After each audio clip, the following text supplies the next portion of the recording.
Hello, traders. FX Pip Collector here. Today is Monday, April 14th, and this is my analysis for the Aussie US dollar. If you haven't done so yet, definitely do check out my free Discord group, link down here in the corner at the end of the video, and take a look at my website, fxpipcollector.com.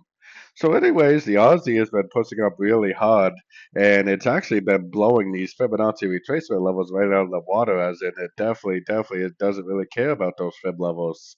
That usually is a pretty good sign that this right here really is a bottom. If we go up to the higher time frames, like the daily, weekly, and monthly, there's a good chance that this could be the bottom that we have been waiting for. If we get this break of structure on the monthly, it should prove to me that this whole move down is over.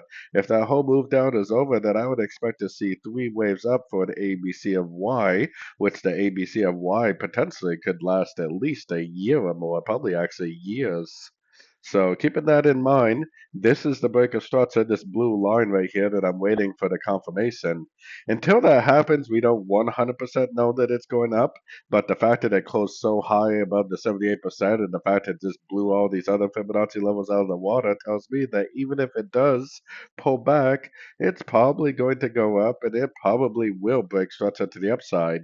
The Kiwi dollar has broken structure to the upside also, which is obviously extremely correlated to the Aussie dollar, which makes me even more confident that we will very likely get this break of structure to the upside, proving that this really is a bottom all the way up on the monthly time frame.